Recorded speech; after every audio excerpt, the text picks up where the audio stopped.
Live షోకి తిరిగి స్వాగతం. రాజకీయ ప్రయోజనాల కోసమే కాంగ్రెస్ పార్టీ ఉమ్మడి ఏపీ రాష్ట్రాన్ని విభజించిందన్న ప్రధాని మోడీ వ్యాఖ్యలను సమర్థిస్తారా అంటే 60% మంది అవునని, 40% మంది కాదంటున్నారు. ఇక అతిథుల పరిచయం శ్రీమతి వాసిరెడ్డి పద్మ గారు, వైఎస్ఆర్ కాంగ్రెస్ పార్టీ అధికార ప్రతినిధి, శ్రీ తాడూరు శ్రీనివాస్ గారు, టీఆర్ఎస్ సీనియర్ నేత, శ్రీ కటార్ శ్రీనివాస్ గారు, లోక్సత్తా చీలిక వర్గం ప్రముఖ నేత, శ్రీమతి గంగా భవానీ గారు, కాంగ్రెస్ పార్టీ సీనియర్ నేత, శాసన మండలి మాజీ సభ్యురాలు, ఆ పార్టీ అధికార ప్రతినిధి, అలాగే శ్రీ విష్ణువర్ధన్ రెడ్డి గారు, భారతీయ జనతా పార్టీ యువమోర్చా రాష్ట్ర అధ్యక్షుడు, తిరుపతి నుంచి ప్రత్యక్ష ప్రసారం ద్వారా మనకు అందుబాటులో వస్తారు. ఇక బ్రహ్మాండమైన రీతిలో అమరావతి శంకుస్థాపన జరిగింది. గత 15-20 రోజులుగా సాగుతున్నటువంటి క్లైమాక్స్ కి అద్భుతమైనటువంటి రీతిలో సాగినటువంటి ఘట్టానికి చివరికి యాంటీ క్లైమాక్స్ అన్నట్లుగా ప్రధాని మోడీ గారు ఎలాంటి వాగ్దానాలు ఇవ్వకపోవడం, విభజన చట్టంలోని హామీలను మాత్రం ఖచ్చితంగా తూచా తప్పకుండా అమలు చేస్తామని చెప్పడం ద్వారా ప్రత్యేక హోదా ప్రస్తావన తీసుకురాకుండా ఉండడం, ఇవన్నీ కూడా దాని తోడు పార్లమెంట్ నుంచి మట్టి అలాగే నీరు తీసుకురావడం పట్ల అందరూ సంతోషపడినా, ఆనందపడినా, సెంటిమెంట్ చంద్రబాబు గారి సెంటిమెంట్ ఫలించిందనేటువంటి అభిప్రాయం వ్యక్తమైనా మొత్తం సభంతా పూర్తయిన తర్వాత మనకి మట్టి నీరే మిగిలిందా అనేటువంటి విమర్శల్ని రాజకీయ పార్టీలు చేయడానికి ఆస్కారం ఇచ్చినట్లయింది. మరి మోడీ గారు బీహార్కి 1,25,000 కోట్ల ప్యాకేజ్ ఇచ్చిన తర్వాత ఏపీకి కూడా ఎంతో కొంత ఇస్తారు అనేటువంటి అభిప్రాయం ఉంది. నిజానికి ఏపీకి గత ఏడాది కాలంగా భారతీయ జనతా పార్టీ పరంగా, కేంద్ర పరంగా ఆయా హామీలు నెరవేర్చడంలో కానీ, నిధులు ఇవ్వడంలో కానీ కొంత బాగానే ఉన్నప్పటికీ కూడా వీరు అటు తెలుగుదేశం కానీ, బీజేపీ కానీ ప్రత్యేక ప్యాకేజీలు, ప్రత్యేక హోదా అంశంలో చేసినటువంటి హైప్ క్రియేట్ చేయడం వల్ల ఇప్పుడు వారంతా ఇబ్బంది పడే అవకాశం ఏర్పడుతోంది. ఏకంగా చంద్రబాబు నాయుడు గారు కొంతకాలం 2 నెలల క్రితం వెళ్లి ప్రత్యేక ప్యాకేజీపై వినతి పత్రం కూడా ఇచ్చినటువంటి నేపథ్యంలో ఈ పరిణామాలు, మరి అమరావతి శంకుస్థాపన సభ ఫైనల్ గా ఎలాంటి ఫలితాన్ని ఇచ్చింది, ఈ రోజు జగన్ గారు నిరసన తెలుపమన్నారు, రఘువీరారెడ్డి గారు మోడీ గారి దిష్టి బొమ్మలు దగ్ధం చేయమన్నారు. సో ఈ నేపథ్యంలో ఈ పరిణామాలన్నింటి మీద ముందుగా వైఎస్ఆర్ కాంగ్రెస్ పార్టీ అధికార ప్రతినిధి వాసిరెడ్డి పద్మ గారు స్పందిస్తారు. ఇప్పుడు నిన్న జరిగినటువంటి శంకుస్థాపన తర్వాత మొత్తం కూడా ఏపీకి సంబంధించినటువంటి ప్రజలందరూ కూడా తీవ్ర నిరాశలో ఉండిపోయినటువంటి పరిస్థితి. ఎందుకంటే ఇప్పటికే ప్రత్యేక హోదా మీద ఒక పెద్ద ఎత్తున ఉద్యమం జరుగుతున్నటువంటి పరిస్థితి. ప్రజల ఆకాంక్ష అది. పార్లమెంట్ లో ఇచ్చినటువంటి హామీ, దానికి సంబంధించినటువంటి ప్రధానమంత్రి రాష్ట్రానికి వచ్చినప్పుడు మాట్లాడతారు అని అనుకున్నటువంటి పరిస్థితుల్లో ఇప్పటికే ఒక 5 మంది బలిదానాలు జరిగినాయి. వైఎస్ఆర్ కాంగ్రెస్ పార్టీ కావచ్చు, ఇతర ప్రతిపక్షాలు పెద్ద ఎత్తున ఉద్యమం చేస్తున్న జగన్మోహన్ రెడ్డి గారు కూడా వారం రోజులు రీసెంట్ గా నిరాహార దీక్ష చేసినటువంటి పరిస్థితి ఉంది. ఈ పరిస్థితిలో కనీసం అంటే ఒక శంకుస్థాపనకు వస్తున్నటువంటి ప్రధానమంత్రి నోటి ఎమ్మట ఏదో ఒకటి మాట్లాడించాలనేటటువంటి ప్రయత్నం చేయకపోవడం అనేటటువంటిది ఇక్కడ ఫెయిల్యూర్. ఇక్కడ తెలుగుదేశం పార్టీకి సంబంధించినటువంటి కేంద్ర మంత్రులు ఉన్నారు. అదేవిధంగా ముఖ్యమంత్రి చంద్రబాబు నాయుడు గారు కూడా ఢిల్లీతో మంచి సంబంధాలు ఉన్నాయి. వెంకయ్యనాయుడు గారు ఉన్నాడు, ఆయన ప్రతినిధిగా అక్కడ. ఈ పరిస్థితిలో ప్రధానమంత్రి మరి కాకపోతే చంద్రబాబు నాయుడు అమోఘం అద్భుతం అని మాట్లాడుతున్నటువంటి ఆయన ఖచ్చితంగా ప్రధానమంత్రిని కూడా ఒప్పించాలి కదా. ఇప్పుడు అట్లాంటప్పుడు ప్రధానమంత్రి వస్తున్నప్పుడు ఆయన నుంచి ఒక ప్రకటన చేయించేటటువంటి ప్రయత్నం చేయకపోగా సభా వేదిక మీద చంద్రబాబు నాయుడు గారు ఒక అబద్ధం మాట్లాడారు. ఏంటి, పార్లమెంట్ లో కమిట్మెంట్ స్పెషల్ ప్యాకేజీ అనేటటువంటి కమిట్మెంట్ అనేది ఆయన అబద్ధం. అది ఇవాళ ప్రత్యేక హోదాతో పాటు విభజన చట్టంలో ఉన్నటువంటి హామీలు అమలు చేస్తామని ఆ రోజు పార్లమెంట్ చెప్పినటువంటి మాట.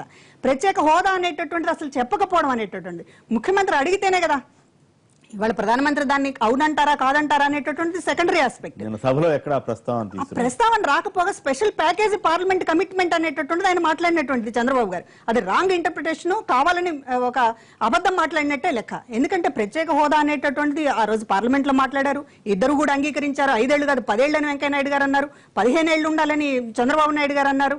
ఇట్లాంటి పరిస్థితుల్లో ప్రత్యేక హోదా అసలు పార్లమెంట్ లో ప్రస్తావించారు అనేటటువంటిది కూడా ఆయన వేదిక మీద మాట్లాడకపోవడం.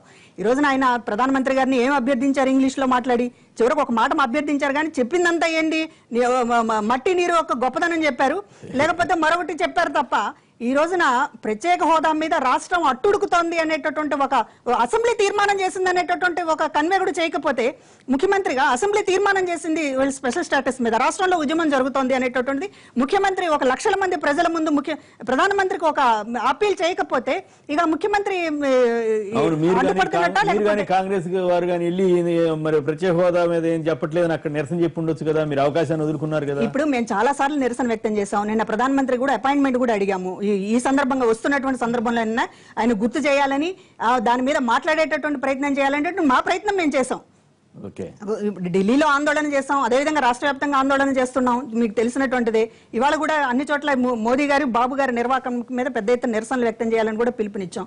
కాబట్టి ఇవాళ ఉద్యమం చేయడంలో ఇది కాదు, కానీ ప్రధానమంత్రి కాదు శంకుస్థాపన సభ దగ్గరికి వెళ్ళి మీరు కానీ కాంగ్రెస్ వాళ్ళు వెళ్ళి కానీ ఆ నిరసన మాకు ఇంతవరకు చెప్పలేదని అక్కడ అనగలిగి ఉంటే అంటే ఇప్పటికే ఎలా ఉంది అసలు రాజధానికి సంబంధించి ఏదో అడ్డుపడుతున్నట్టుగా, రాజధాని శంకుస్థాపనకి వెళ్ళకపోవడం అని ఏ రీజన్స్ తో ఇప్పుడు ఆయన కొన్ని క్వశ్చన్లు రైజ్ చేశారు. జగన్మోహన్ రెడ్డి గారు కొన్ని ప్రశ్నలు అడిగారు.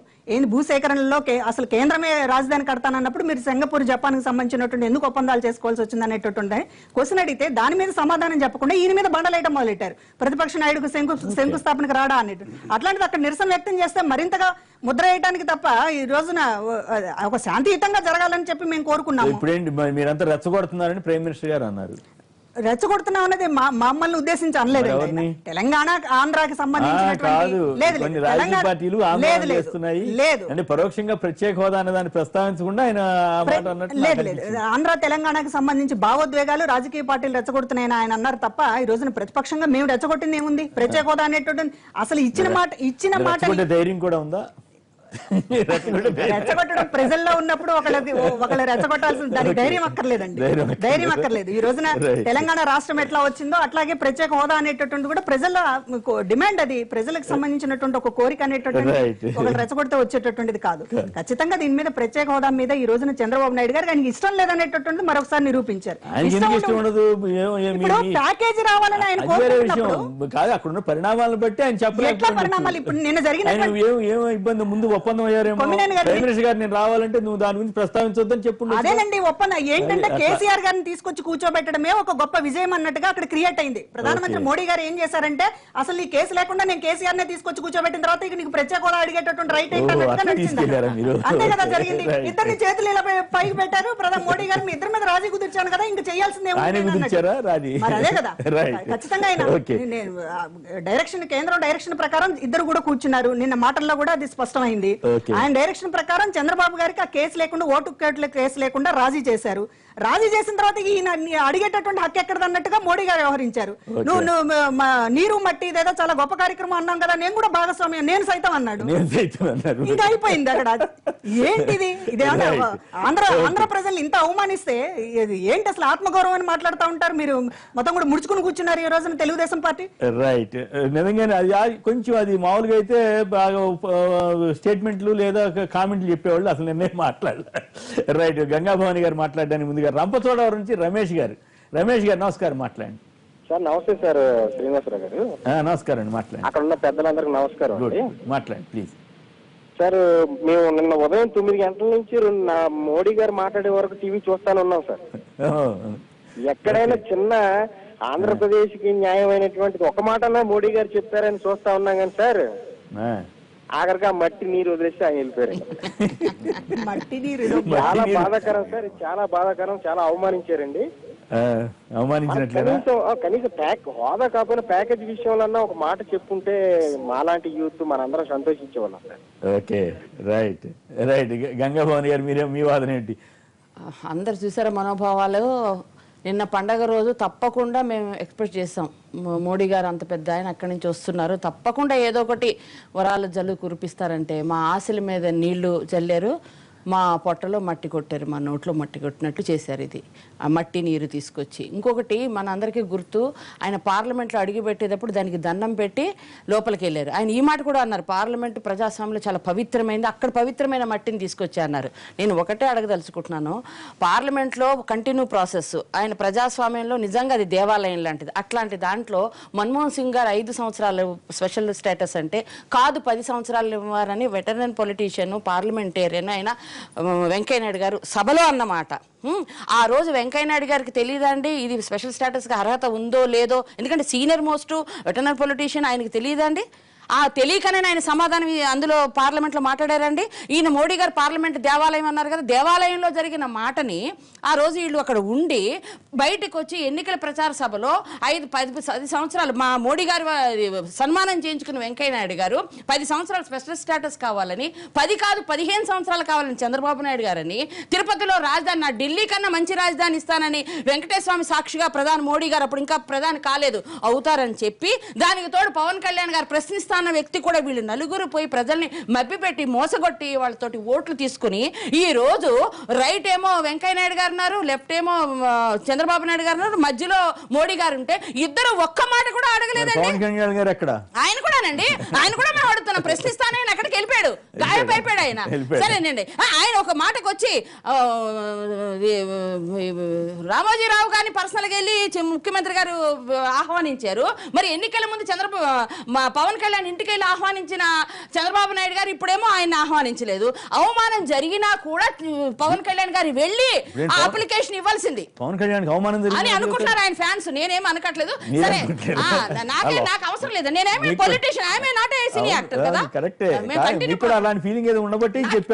ఏమో ఒక బలమైన సామాజిక వర్గ ఓట్లయితే ఆయన మాట నమ్మి వేసారు కదండి. ఆయన లేకపోతే ముమ్మాటికి ఆయన చంద్రబాబు నాయుడు సీఎం అయ్యేవాడు కాదు కదా. ఆయన వల్ల సీఎం అయ్యి అవసరం ఉన్నప్పుడు ఆయన ఇంటికి వెళ్ళి ఇప్పుడు పిలవలేదు, పిలవకపోయినా పవన్ కళ్యాణ్ గారు వెళ్ళవలసింది. ఎందుకు వెళ్ళవలసిందంటే ప్రజల కోసం అక్కడ ఒక రిప్రజెంటేషన్ ఇవ్వాల్సింది, ప్రశ్నించాల్సింది పిఎంని. ఆయన ప్రశ్నించలేదు. ఆయన ఏం జవాబు చెప్తాడు ప్రజలకి? ఇద్దరు కలిసి మోసం చేస్తే పద్మ అన్నట్టు ఆయన అంత చోట చదివి ఇంగ్లీష్ లో కొన్ని మాటలు ఆయన అర్థం వాళ్ళని చెప్పినప్పుడు ఎక్కడ స్పెషల్ స్టేటస్ గురించి మాట్లాడలేదండి ఆయన. అది ఎంత దురదృష్టం అండి. ఆయన ఇవ్వలేదంటే ఆయన ఆ మట్టి నీరు గురించి పొంగు మాట్లాడేస్తారండి. ఎంత అవమానం చేశారండి ప్రజాస్వామ్యంలో ప్రజల్ని. మీరు తక్కువ చేసి చూపితే ఎట్లా? అదేనండి, మా ఆశల మీద నీళ్లు మా నోట్లో మట్టి కొట్టారు. అదేనండి, అంతే. ఎంత ఆశ పెట్టుకున్నామండి. ఆ దసరా రోజు మాకు ఏదైనా మంచి వార్త, తీపి వార్త వస్తుంది అనుకున్నాం. దద్దోజనమును చక్కెర పొంగలితోటి సరిపెట్టేశాడు ఈయన. ఆయన ఏమో నీళ్లు మట్టితో సరిపెట్టేశాడు. అంటే ప్రజాస్వామ్యంలో వీళ్ళు ఏమనుకుంటున్నారండి? ప్రజలు అంత వెర్రి బాగులోళ్ళు అనుకుంటున్నారా? ఏమంటే అది ఎన్నికల ప్రజల సభలో మేము మోసం చేసేయచ్చు, వీళ్ళు ఎర్రి గొల్లలా మాకు వేసేస్తారు. సారీ, తప్పు, సారీ, ఐఎమ్ వెరీ సారీ. ఎర్రోడ్స్ వెరీ సారీ, ఎక్స్ట్రీమ్లీ సారీ. మేము ఎర్రోళ్ళు మనం వేసుకుని వేసేస్తారు ప్రజలు అని అనుకుంటున్నారా వీళ్ళు? ఏంటంటే అసలు ఏమనుకున్నారు వీళ్ళు? అసలు మా ఆత్మాభిమానం ఎంత దెబ్బతినిందండి. సీమాంధ్ర అంటే మోడీ గారు 1,25 కోట్లు ఎలాగ బీహార్కి ఎన్నికల ముందు వరాలు జల్లు కురిపించాడండి. ఇక్కడ 1,00,000 కోట్లు ఇవ్వలేదండి. విభజన చట్టంలో ఉన్న ప్యాకేజీలో ఎక్కడ సీమాంధ్ర ప్యాకేజ్ ఎక్కడ ఇచ్చారండి ఆయన? అదే రాయలసీమకి ఎక్కడ ఇచ్చారండి? ఈ జిల్లాకి 50 కోట్లు అండి. ఎక్కడ అవుతుందండి? అన్ని మాకు ఇచ్చారు, మీరు చాలా ఇచ్చారు, సో కైండ్ అని ఈయన పొగుడుతున్నాడు అండి. అసలు ఎంత అపహాస్యం చేశారండి సీమాంధ్ర ప్రజల్ని. ఎక్కడండి 1000 కోట్లకి ఎంత ఇచ్చారండి? కొన్ని చట్టాల్లోనే అమలు చేశారు కదా. కొన్ని పైగా ఐఐటి కాలేజీలు అవన్నీ ఏంటంటే అవి దానికి ఇస్తే అవి అయిపోయినట్టు అండి. దానికి ముందు నుంచి అనుకున్నవే కదా. అవి కాంగ్రెస్ మేము పెట్టినవి వాళ్ళు గొప్పగా చెప్పుకుంటారు ఏంటండి? అసలు వాళ్ళు అమలు చేసినప్పుడు చెప్పుకోరా ఏంటండి? అసలు ఏంటండి? నిన్న వచ్చి ఎంత అన్యాయం అండి. ఉడుకుపోతున్నారండి సీమాంధ్ర ప్రజల్ని. మరి బాధ కదండి. మీరు కోరుకుంటున్నారా? ఏమో ఇలాగే అంటారండి. పైగా ఆయన వచ్చి మాట ఏంటంటే మేము రెచ్చగొడుతున్నామంట. రెచ్చగొట్టి మాట్లాడండి. ఎవరు రెచ్చగొడుతున్నారు? ఒకటండి, నాకు స్పష్టంగా సీమాంధ్ర ప్రజలకు కూడా అర్థమైంది. మోడీ సీమాంధ్రకి వ్యతిరేకండి. ఒకటి నెంబర్ వన్ ఏంటంటే ఆయనకి నార్త్ ఫీలింగ్ ఉందండి. సౌత్ అంటే చాలా చిన్న చూపు ఉందండి. ఎక్కడైనా కానీ ఆయనకి సౌత్ అంటే చిన్న చూపు ఉందండి. నెంబర్ 1, ఎలక్షన్ లేని ఏరియాలో ఏమి సహాయం చేయడం ఆయనకి ఏమి లాభం ఉంటది కదా. రేపు పొద్దున బీహార్ ఆయన మట్టి కట్టుకుపోతారు. మాకు మట్టి ఇచ్చాడు కదండి, అక్కడ కూడా రిజల్ట్స్ ఏమొస్తాయి చూడండి. నేను ముందే చెప్తున్నా తప్పకుండానండి. ఎందుకంటే మోసం చేసిన వాళ్ళు తెలుసుకున్నారు. ఈయన ఎన్నికల స్టంట్ మాస్టర్. ఎంత స్పీచ్ అంటే ఆవేశంతో స్పీచ్ నుంచి ఇంకో మాట అన్నారండి. ఇది చెప్పాలి. నేను చూస్తున్నాను ఆంధ్ర ప్రజలకి ఇక్కడ హ్యూమన్ రిసోర్సెస్ బాగున్నాయి, నా ఐడియాలజీ చంద్రబాబు నాయుడు ఐడియాలజీ కలుస్తాయి, హ్యూమన్ రిసోర్స్ ఓడుకుంటే మేము నిర్దిష్టలు అన్నారు. మరి హ్యూమన్ రిసోర్స్ ఇంత చాలా బాగున్నారు అన్నవాళ్ళు మరి సింగపూర్ నుంచి ఎందుకు తెచ్చుకోవాలండి టెక్నాలజీ? ఓకే, మమ్మల్ని పోడుతున్నాడు ఆంధ్ర వాళ్ళని. మరి ఆయన అడగొచ్చు కదా, టెక్నాలజీ మీకే ఉంది, హ్యూమన్ రిసోర్సెస్ ఏదైనా కానండి. ఇద్దరు కలిసండి మమ్మల్ని సర్వనాశం చేశారు, సీమాంధ్ర ప్రజలు మోసం చేశారు. ఇప్పుడే మీ కాలర్ మనోభావాలు విన్నారు. ఇవి మా మనోభావాలు కాదు. మాట్లాడితేనేమో ప్రతిపక్షం మాట్లాడింది అంటారు. మేము యథార్థాన్ని సత్యాన్ని మాట్లాడుతున్నాం. తప్పకుండా కాంగ్రెస్ అధికారంలో వచ్చుంటే తప్పకుండా స్పెషల్ స్టాటస్ ఇచ్చేది. రాబోయే 3.5 సంవత్సరాల్లో మేము వస్తాము, మేము ఇచ్చి తీరుతాం. ఎక్కడ వస్తారు? అక్కడ వస్తాము, ఇక్కడ కూడా వస్తాం. చూడండి ఎప్పుడు. ఎందుకంటే ఒకటి చెప్పాలి, ఎప్పుడు రాజకీయాల్లో ప్రజాభిప్రాయం ఒకలాగా ఉండదండి. మొన్న జగన్ వేవ్ ఉన్నప్పుడు చంద్రబాబు నాయుడుకి డిపాజిట్ రాలేదు ఏరియాలో. ఈ రోజు అధికారంలోకి వచ్చాడు, ప్రజాభిప్రాయం మారుతుంది. ఇప్పుడు ప్రజలు చాలా తెలివైన వాళ్ళు, తప్పకుండా తెలుసుకుంటారు. ఇంత మోసం అండి, నిలువున మోసం. ఆశించడం తప్పేం కాదు. Okay okay. విష్ణువర్ధన్ రెడ్డి గారు కూడా మనతో మాట్లాడే సిద్ధంగా ఉన్నారు. వారు రైట్. సయ్యద్ రఫీ గారు విజయవాడ నుంచి. రఫీ గారు నమస్కారం. మాట్లాడండి. నమస్కారం సార్. నిన్న ఏదైతే అమరావతి శంకుస్థాపన కార్యక్రమం జరిగిందో ఆంధ్రప్రదేశ్ ప్రభుత్వం తీసుకొచ్చిన హైపు అసలు కనీ విని ఎరగని పద్ధతుల్లో అసలు అమరావతి రాజధాని ప్రారంభోత్సవం జరుగుతుందా అనేటువంటి అభిప్రాయం కలిగిందండి మొత్తంగా ఆ పబ్లిసిటీ కానీ ఎందుకంటే అంతకు ముందు భూమి పూజ జరిగిందండి. భూమి పూజ జరిగిన తర్వాత మళ్ళీ శంకుస్థాపన అన్నారు. సరే ఏదో జపాన్ ప్రధానమంత్రి వస్తున్నారు అన్నారు, ప్రకాష్ సింగ్ బాదల్ వస్తున్నాడు అన్నారు, కేజ్రీవాల్ వస్తున్నాడు అన్నారు, ఏదో రకరకాల ప్రచారాలు జరిగినాయి. మొత్తం మీద కేసీఆర్ తప్పితే ఎవరు రాలేదు. అయితే ప్రజలు మాత్రం బాగా ఆశగా ఎదురు చూశారండి. ప్రధానమంత్రి వస్తున్నారు, ఖచ్చితంగా చంద్రబాబు నాయుడు గారు ఈ ప్రత్యేక హోదా అంటే అది సంజీవుని కాదు, ప్రత్యేక ప్యాకేజీ వస్తుందని చెప్పారు. కాబట్టి ఖచ్చితంగా బీహార్ లాగా ఎంతో కొంత ఒక 50,000 కోట్లు 60,000 కోట్లు ప్రకటిస్తారని చెప్పి ఎదురు చూసినటువంటి ఈ 5 కోట్ల ప్రజలకి తీవ్రమైనటువంటి నిరాశ కలిగిందండి. నిన్న దసరా పండుగ సంబంధించినటువంటి మొత్తం ఆనందం మధ్యాహ్నం ఆవిరైపోయిందండి. మొత్తం ప్రజల్లో ఎంత ఆవేశం రగిలిందంటే చెప్పలేమండి. ఆంధ్రప్రదేశ్ విభజన రోజు కూడా ఇంత ఆవేశానికి ప్రజలు గురి కాలేదు. ఎందుకంటే ఇవాళ ఆయన రావడమే కాకుండా అసలు ఆ విభజన చట్టంలో లోపాలు ఉన్నాయని చెప్పి మళ్ళీ ఎత్తుపొడిచాడు. విషబీజాలు నాటుతున్నారని చెప్పాడు ఆయన. దీంతో కొత్త సమస్య వచ్చిందండి.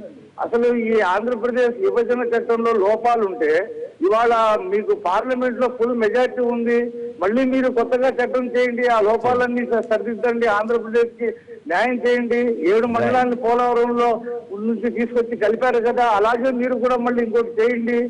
వాళ్ళ ప్రధానమంత్రి మన్మోహన్ సింగ్. థ్యాంక్ యూ రఫీ గారు. శ్రీనివాస్ గారు మీరేమంటారు చెప్పండి. ఇప్పుడు నిన్నటి సభ మీకు తెలుసు, ఛానల్స్కి రేటింగ్స్ ఎలా వచ్చి ఉంటాయో. బహుశా ఈ మధ్య కాలంలో ఎప్పుడు కూడా ఏ కార్యక్రమానికి కూడా దాదాపు ఒక ఆంధ్రప్రదేశ్లో హైదరాబాద్ కేసీఆర్ గారు కూడా వెళ్ళిన కారణంగా అనుకోండి, లేకపోతే ఇక్కడ సహజంగా దాదాపు 2 తెలుగు రాష్ట్రాల్లో అత్యధిక వ్యూవర్షిప్ నిన్న ఆ కార్యక్రమానికి వచ్చింది. ఏం జరుగుతుందన్న ఆసక్తితో కానీ అసలు చంద్రబాబు గారికి కానీ మోడీ గారికి కానీ ప్రజాకర్షణని ఎలా మలుచుకోవాలన్నది మనం చెప్పకల్లా. ఒక చిన్న రేషన్ కార్డు కాదు, ఓటర్ ఐడి కార్డు ఇచ్చినా కూడా నాయకులు దాన్ని పబ్లిసిటీ చేసుకొని ఇచ్చేది ఓటర్ ఐడి కార్డు. చాలా సందర్భాల్లో నాయకులు ఓటర్ ఐడి కార్డు కూడా దాని కార్యక్రమం పెట్టి పంచుతారు, అదేదో వీళ్ళు ఫేవర్ చేస్తున్నట్టుగా. అలాంటిది ఏదన్నా అక్కడ చేయాలనుకున్నట్టుగా అయితే, ఆంధ్రప్రదేశ్కి సంబంధించి ఏదన్నా చేయాలనుకున్నట్టుగైతే వీళ్ళకి తెలియక కాదు, 100కి 100 పాళ్ళు కొండ బద్దలు కొట్టినట్టు అక్కడే తొడలు కొట్టుకొని మరీ ప్రకటించేవాడు. కాబట్టి మనకు నిన్నటితో స్పష్టమైంది ఏంటంటే, జయప్రకాష్ గారు ఒక ప్రకటన ఇస్తే చాలా మంది కొంత విమర్శ చేశారు. అసలు చంద్రబాబు గారు అడగలేదని మేము చెప్పాం. చంద్రబాబు గారు ప్రత్యేక హోదా గురించి అడగనే లేదని చెప్తే మరీ మీరు అన్యాయంగా మాట్లాడుతున్నారంటే అసలు అడగకుండా ఎందుకుంటారు, అది ఇవ్వకపోతుండొచ్చు వాళ్ళు, కానీ అసలు అడగకుండా ఉన్నారు మీరు ఎట్లా అంటారు. నిన్నటితో మనకి అది రుజువు అవుతాం. నిన్న సభలో అనలేదు కానీ అంతకుముందు వినతి పత్రంలో అట్లా అది కాదు కొమ్మినేని గారు, మనకు తెలుసు ఆ బాడీ లాంగ్వేజ్ కానీ మాట తీరు కానీ. నిన్న మీరు గమనిస్తే మొత్తం ప్రోగ్రాంలో ఒకే ఒక్క సందర్భంలో మోడీ గారు రిలాక్స్డ్ కనపడ్డారా, పసిపిల్లాడితో ఆడుకోవడం తప్పితే ఎక్కడా కూడా ఎవరి ముఖంలో కూడా ఒక ఆనందం కానీ నవ్వాలా. నిజంగా చాలా అంటే మోడీ గారు సీరియస్ గా ఉన్నారు, చంద్రబాబు గారి ముఖంలో కలలేదు. కాకపోతే వేరే గొప్ప ఇది జరిగింది ఏంటంటే, మేము కలిసి ఉన్నాము, మేము విడిపోయే సమస్య లేదు, ఈ రాష్ట్రం కోసం అనుకోండి లేదా మా సొంత ప్రయోజనాల కోసం అనుకోండి మేము కలిసి ఉన్నాం ఒక సంకేతాన్ని మాత్రం బలంగా ఇచ్చారు. అంతకు మించి రాష్ట్రానికి వాళ్ళు ఒరగబెట్టబోతుంది. ఎందుకంటే బీజేపీ విష్ణు ఉన్నారు, ఆయన ఏం మాట్లాడతారో చూడాలి. నాకు చాలా ఆశ్చర్యంగా ఉంది వాళ్ళు ఏ రకంగా చెప్పుకుంటారు. మీకు ఎన్నికల ముందు ఒక ప్రకటన చేసి నిన్నటి సభలో చాలా స్పష్టంగా చెప్పారు కదా మోడీ, చాలా స్పష్టంగా చెప్పి నిన్నటి నుంచి ఊదర కొడతా ఉన్నారు. ఏమి స్పష్టంగా చెప్పారో నాకు అర్థం కాదు. బీజేపీ నాయకులు కానీ తెలుగుదేశం నాయకులు కానీ నాకు అర్థం కావాల్సింది అంటే మోడీ గారికి స్పష్టత ఏంటో మనం చెప్పాలా. మరి బీహార్ ఎన్నికలు ఈ మాట ఎందుకు చెప్పలేదు, మేము భుజం కలిపి పని చేస్తామని అక్కడ ఎందుకు అంకెలు వచ్చి బయటికి నోటి నుంచి, లేదా తిరుపతిలో ఇక్కడ ఎలక్షన్ ముందు ఎందుకు 5 ఏళ్ళు కాదు 10 ఏళ్ళు అని చెప్పారు. ఎక్కడ ఏది చెప్పాలో తెలియని నాయకులు కాదు, ఇచ్చే ఉద్దేశం ఉంటే. అందుకనే నితీష్ కుమార్ ఒక ప్రకటన చేశాడు, మీరు ఆంధ్రప్రదేశ్ వాళ్ళు రండి ఇక్కడ మాట్లాడిస్తాను, నేను ఆంధ్రప్రదేశ్ ప్రజలు చెప్తే తెలుస్తుంది ఎంత దగా జరుగుతుంది, ఎంత మోస్తుంది. నిజంగా ఇక్కడ ఆ రోజు చేసిన ప్రకటనలకి సంవత్సరాల తర్వాత ఏం అమలు జరుగుతా ఉన్నది, అక్కడేం అమలు జరుగుతా ఉన్నది పూర్తిగా మనకి తేడా. చంద్రబాబు గారు కూడా చాలా ఓపెన్ గా ఇప్పటిదాకా తెలుగుదేశం వాళ్ళు కూడా మసిపూసి మారేడుకాయ చేసే ప్రయత్నం చేస్తున్నారు. మరి నిన్న పాపం ఆయన కూడా ఏ ఆలోచనలు ఉన్నారో లేదా ఆవేదనలు ఉన్నారో నాకు తెలియదు, కానీ అంకెలతో సహా బయట మీరు గమనిస్తే డెఫిసిట్ 2300 కోట్లు ఈ రోజు దాకా చెప్తా ఉంటే లేదు వచ్చేసింది అంటా ఉన్నారు. రాజధాని పేరుతో ఇచ్చింది ఎంత వచ్చిందో మనకు తెలీదు. వాళ్ళు చెప్పిన హైయెస్ట్ 1850 కోట్లు. 5 లక్షల కోట్లు కావాలి నేనే చెప్పాను. హుదూద్ తుఫాను గురించి 5 లక్షల కోట్లు మీరు శ్రీనివాసరావు మీరు కూడా విద్యావంతులు కదా, 5 లక్షల కోట్లు ఎవరైనా ఇస్తారా? నాకేం తెలుసండి, చంద్రబాబు గారు ముఖ్యమంత్రి గంగబాబు గారు నేను ముఖ్యమంత్రిగా చేయలే. 9 ఏళ్ళు ఈ రాష్ట్రాన్ని ముఖ్యమంత్రిగా చేసింది చంద్రబాబు గారు. అంకెలు ఆయనకి బాగా తెలుసు, నాకే తెలుసు. ఆయన 5 లక్షల కోట్లు ఆయన 5 లక్షల కోట్లు కావాలని అడిగారు. ఆయన రాజకీయం కోసం అన్నాడు అనుకోవచ్చు. రాజకీయం కోసం నేను చెప్పానండి జనానికి. రాజకీయం కోసం 5 లక్షల కోట్లు ఎవరైనా ఇస్తారా? 5 లక్షల కోట్లు కావాలని ఆయన అన్నారు. 5,000 కోట్లు కూడా రాలేదు కదా, 100 కూడా రాలేదు కదా. మూడోది హుదూద్ తుఫాను గురించి ప్రస్తావించారు. ఎంత ఇచ్చారో చెప్పలా. ప్రధాని వచ్చారని చెప్తున్నారు కానీ ఇన్స్టెంట్ హెల్ప్ అని చెప్పి 1000 కోట్లు అనౌన్స్ చేస్తే 650 కోట్లు మించి రాలి ఈ రోజు దాకా. అసలు మిగతా హెల్ప్ లేనే లేదు. తక్షణ అంటే నేను అనేది ఇంత దారుణంగా వ్యవహరిస్తున్నటువంటి పరిస్థితుల్లో ఎప్పుడు కూడా ఇంకోటి మీరు గమనించాల్సింది, అది ప్రభుత్వ కార్యక్రమం, రాష్ట్ర ప్రజల ఆకాంక్షలు నెరవేర్చక ఈ చంద్రబాబు గారి స్తోత్రానికి పెట్టుకున్నటువంటి కార్యక్రమం కాదు, ఆయన స్తుతికి పెట్టుకున్నటువంటి కార్యక్రమం కాదు. తెలుగుదేశం పార్టీ బహిరంగ సభలో పార్టీ కార్యక్రమం లాగా పాటలు పెట్టారు. రెండోది నాయకులు, మోడీ గారి స్థాయి నాయకులు కానీ మనం ఏమనుకోండి, భారత ప్రధాని, రాష్ట్ర ముఖ్యమంత్రి, అది ఒక అధికార కార్యక్రమంలో ఇతర పార్టీలు విమర్శించాల్సిన స్థాయికి దిగజారి. కనీసం మీరు ఏమైనా చేస్తుంటే, మీరు ఒక ప్యాకేజీ ప్రకటించారో లేకపోతే ప్రత్యేక హోదా ప్రకటించారంటే వీళ్ళు ఇప్పటిదాకా విమర్శించారు, నోరు మూసుకోమని అనే హక్కు ఉంటుంది.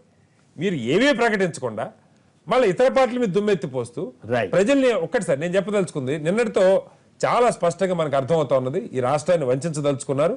ఈ వీళ్ళ సొంత ప్రయోజనాలు తప్ప రాష్ట్ర ప్రయోజనం లేదు. అది విస్పష్టంగా మనకు కనపడతా ఉంది.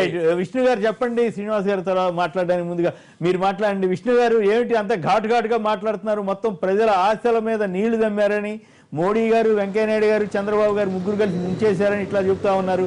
మీరు ఎట్లా వాదిస్తారు, ఏం సమర్థించుకుంటారు?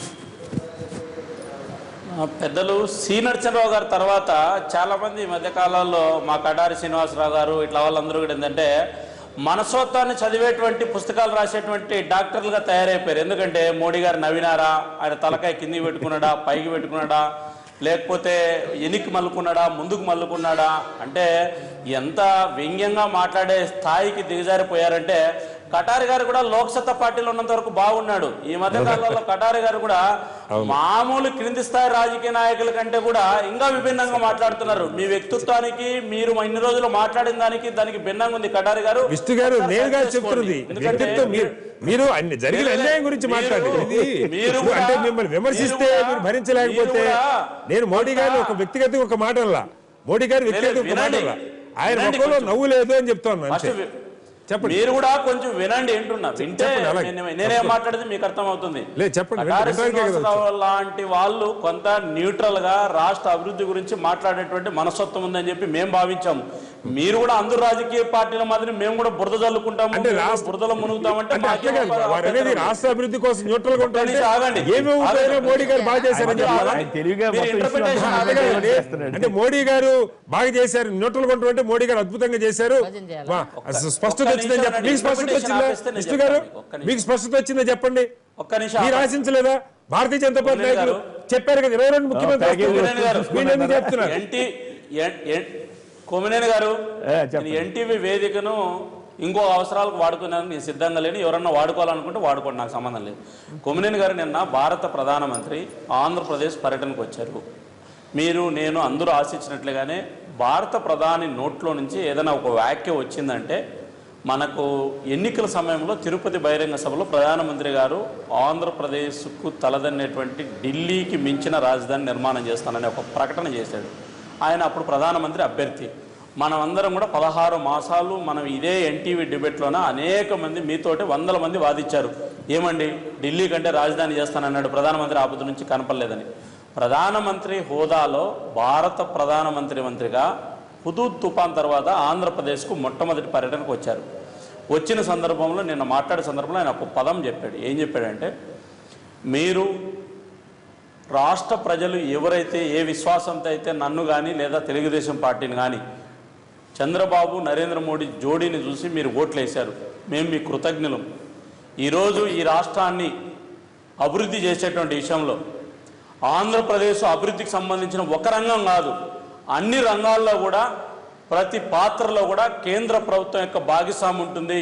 నేను పార్లమెంట్ నుంచి తీసుకొచ్చినటువంటి నీళ్లు కానీ మట్టిని కానీ సెంటిమెంట్గా కాదు, ఆంధ్రప్రదేశ్ అభివృద్ధికి నేను అనుసంధానం చేస్తానని చెప్పడం జరిగింది. ప్రధానమంత్రి స్థాయిలో మాట్లాడేటువంటి మాటలు ఇంతకుముందు మేమందరం మాట్లాడే సందర్భంలో మీ ప్రధానమంత్రితో చెప్పించండి అభివృద్ధి చేస్తాం రాష్ట్రాన్ని, మీ ప్రధానమంత్రితో మాట్లాడించండి, ప్రధానమంత్రి ఎందుకు మాట్లాడలేదని మాట్లాడారు. నిన్న సాక్షాత్తు ప్రధానమంత్రి వచ్చాడు. ప్రధానమంత్రి ఒక బహిరంగ సభలో ఒప్పందాల్లో సంతకాలు చేయడం కానీ రాజకీయంగా ఏదో ప్రకటనలు చేయడంతో పరిమితం కాదు.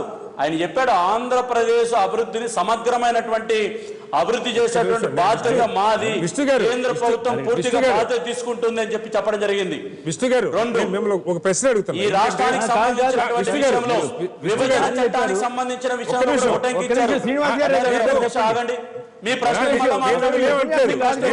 ఆగండి, ఒక నిమిషం. మీతో డిఫర్ చేయట్లేదు, నేను మిమ్మల్ని ప్రశ్న అడుగుతున్నా, మీరే సమాధానం చెప్తారు కానీ తర్వాత మాట్లాడండి. మీ ప్రశ్న కూడా నేను వినను, మీ ప్రశ్న కూడా నేను వినను. రైట్ కానీ నా పార్టీ మా ప్రధానమంత్రి ఏం చెప్పాడు మీరు వినండి. ఫస్ట్ విన్నామండి, కళ్ళు పెద్దలు చేసుకొని చెవులు రిక్కించుకొని విన్నాం, కళ్ళు పెద్దలు చేసుకొని చెవులు రిక్కించుకొని విన్నాం. కటారి గారు మీరు వినండి, చెప్పండి. కటారి గారు మీరు వినండి.